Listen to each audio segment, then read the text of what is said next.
How are you?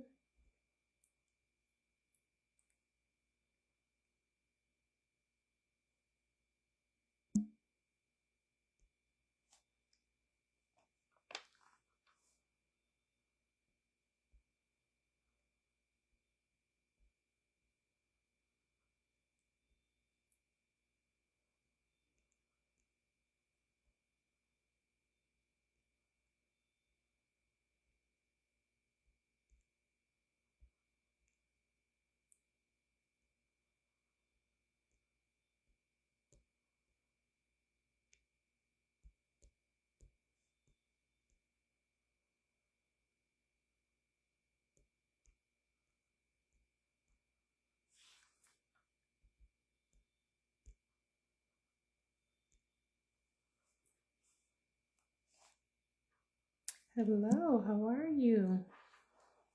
Hey, hey.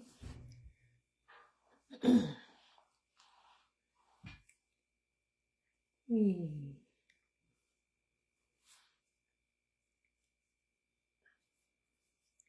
How's everyone today?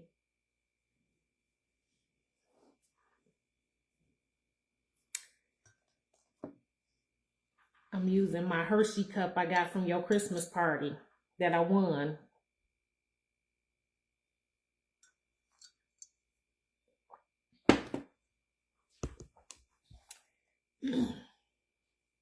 All right, we're going to get started. Hey, how are you? So, new levels bring new devils. When I think about this, when I was thinking about this topic, I think, this goes across so many different arenas in our lives. I don't care if you're trying to grow closer to God, if you want to lose weight, if you want to advance your career, go back to school, whatever it is. You're going to always have people that are going to want to come around you and tell you why you can't. And so, made me think of 1 Peter 5:8, and it says, "Be on alert and of sober mind. Your enemy, the devil, prowls around like a roaring lion looking for someone to devour." And when we think about the word devour, it literally means to consume, to eat up. And so, no, the adversary is not coming to physically eat our flesh. However, he does come to eat or attack our faith, our hope, our joy, our happiness, our peace. That's what he comes to destroy. That's what he comes to attack. However, God has given us the antidote in just the very next verse. So in 1 Peter 5:9, it says, "Resist him, stand firm in the faith, because you know that the family of believers throughout the world is undergoing the same kind of suffering." So the antidote is to resist him. Well, how do you resist him? You stand firm in the faith and knowing that you are not the only one in the world that's going through this. So you need to get you some people that can pray for you and help you navigate this thing called life. So I thought, well, man, I thought about Jesus in the wilderness. And if we look at Matthew chapter 4, verses 1 through 11, Jesus has been fasting for 40 days and for 40 nights. So he's hungry, right? And so he is led to the desert or the wilderness, and Satan is there, and he offers a hungry Jesus if you turn these stones into bread, you can eat. And I want to put a little pin there. We got 3 pins. So this is the first pin. I'm going to stick this pin in here. The enemy knows who you are. He knows who you are. Because the first thing he said to Jesus is, if you are the Son of God. He already knew he was the Son of God. And he knows who I am and he knows who you are. And so he will come at us and question if we know who we are. So that's the first pen. But Jesus responds to him and says, man cannot live by bread alone, but by every word that cometh from the mouth of God. So, okay, another pen. I got 4 pens, I think. The second pen. This is our faith. If we do not study the word, then what are you standing on? What promises are you, what are you rooted in? You know, and I think that we have to make sure that we are operating in our own faith and not trying to lean or stand on our mama's faith, our grandmother's faith, the minister's faith, the sister down the street faith. We have to make sure that we have our own relationship with Christ and that we're studying and we know that what he says in these scriptures that pertain to me and what pertains to you. So, and then we also know that we need to do this because in 2 Timothy 2:15, it says, do your best to present yourself to God as one approved, a worker who does not need to be ashamed, rightfully dividing the word of truth. So that's what we have to do. So if we're standing on faith, then, and we're rooted in it, then it's a little harder to get when the winds of life come knocking at us and the attacks come, we're not so quick to just fall out. Okay, back to the story. So that was the first thing he did. So he came to Jesus 3 times. So the second time, he was there when there was 3 incidences at this time. The second one was he takes Jesus to the highest temple in the holy city. And he says, throw yourself down and the angels, because it's written that the angels will come and get you. And that is in Matthew 4:6. It says, if you are the Son of God, he says, throw yourself down, for it is written, he will command his angels concerning you, and they will lift you up in their hand so that you will not strike your foot against a stone. Here's another pen. This is why we have to study, because your and my adversary knows the word as well. And we can become spiritually or scripturally abused if we don't know the scriptures for ourselves. Okay, life example. When I was pregnant, I had a family member say, I hope you're not, because God can't bless you if you've done something outside of his will.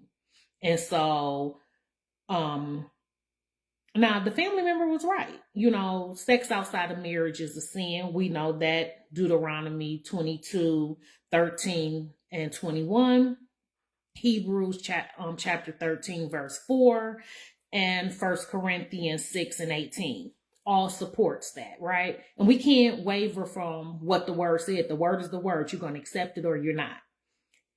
However, when I got home and after I got finished snotting and crying and falling out and praying and begging, I was led to Deuteronomy 32 and 39, where it says, I am God and I'm the one that gives life and takes life away. And so when I registered with me, it was like, yep, you committed this sin. However, I'm the one that gives life and takes life. So I've given you this life. Now let's move ahead. Make sure that I get the glory in you raising this child. And I'm trying to do that the best that I know how. Now back to the story. Jesus answered and said, it is written not to put the Lord your God to the test. So then this is now the third time Satan says something to Jesus. He says, he takes him to the highest mountain and presents the whole kingdom. And the adversary says, I will give you all of this if you just bow down and worship me. And I want to point out 3 things real quick before we get to what Jesus says to him. We have to know who we are. We have to know whose we are, and we have to know why we are.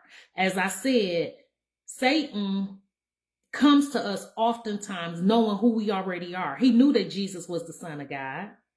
He knew that the angels would come if he leaped off. He also knew that if, and he knew about testing him. I mean, he already knew that the kingdom was Jesus. He already has the keys, right? So we have to be careful that when someone is coming to test us, or someone is questioning our ability to start this business, or to go back to school, or to lose this weight, or to walk in, becoming a Christian, or whatever it is, that we don't forget who we are, whose we are, and why we are. So I'm Monique. I'm a sinner saved by grace. That's it. That's who I am. Whose I am is the daughter of the Most High. And why? Because he loves me. It's nothing that I did to deserve any of that. But that's who I am. I have been called by grace. That's it. So now Jesus says to Satan, get away from me. Satan, just gone, because I'm tired of you now. For it is written to worship the Lord your God and serve him only. And the devil does leave. And the angels do come and they attend to him. And that's the end of that. Now here go the T, y'all. The T. When you choose to level up, I don't care what level it is, there is going to be somebody that's going to come and attack you. It's just going to be somebody that's coming to attack you. It doesn't matter if you're drawing close to Christ, if you're trying to get that dream house, if you're trying to lose those 10 pounds, whatever it is, somebody's coming to attack you, or let's just say distract you. They can go hand in hand. And you got to be on guard and know who you are, whose you are, and why you are.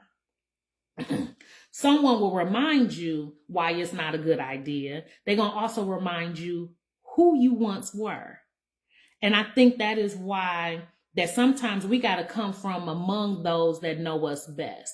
And I really do think that that's why God told Abraham, you got to go and be a foreigner. You got to go among people that don't even know you, because sometimes the very people that know you will cause you to keep from making it to your next level.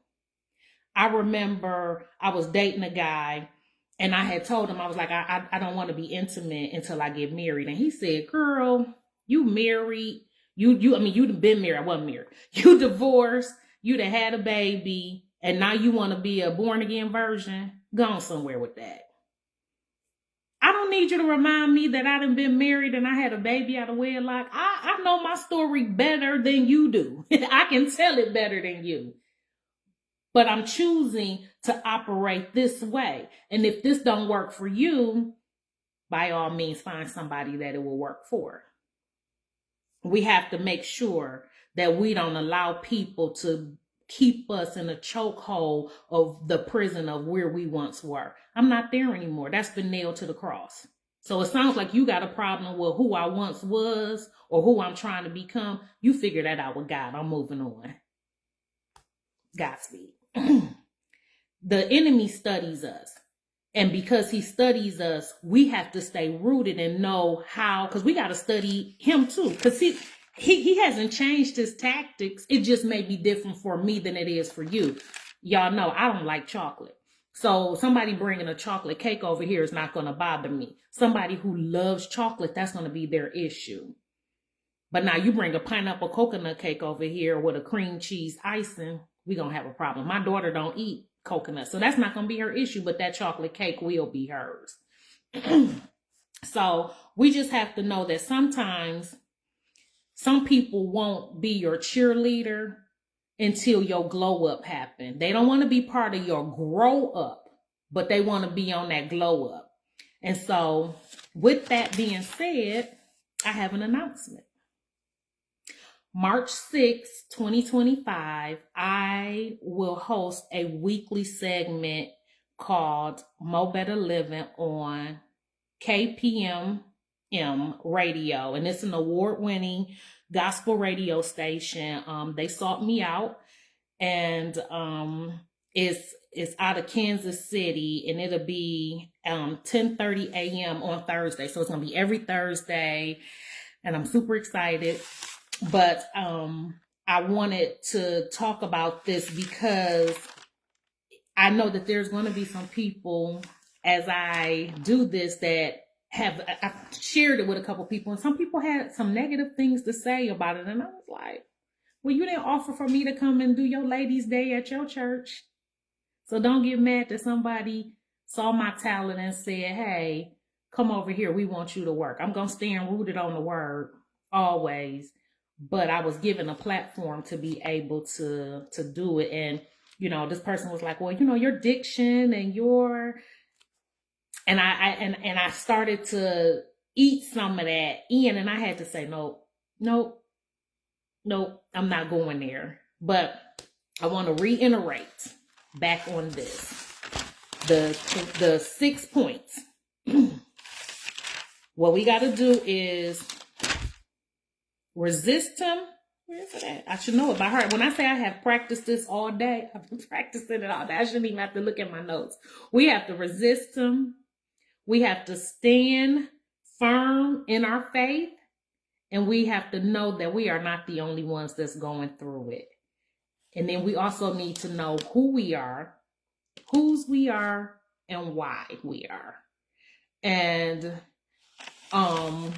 when you put all that into play, and you add some Philippians 4:16 that I can do, 4:13, I'm sorry. I can do all things through Christ that strengthens me. We'll be okay. They're gonna come. And you need to question if you are moving and you making things happen and nobody got anything negative to say about it, you might need to be concerned about that nobody has anything to say about your movement. So I love you guys, and I thank you so much for joining. And I hope that you step out on faith and you allow God to use you in the next season that he has, because he has a season for all of us. And in your next season that you step out and say, okay, God, here am I, use me. And that you don't let the naysayers steal your happiness and your joy, because they will. They most definitely will try to kill, steal, and destroy your faith, your joy, your happiness, your hope, your holiness, everything about you. Put on that full armor. May have to talk about that next week. Put on that full armor, because we are really at war, and it's spiritual warfare out here. So, but you're not alone. And we got this. So, all right. I love you guys, and I'll talk to you next week, Lord's will. Bye.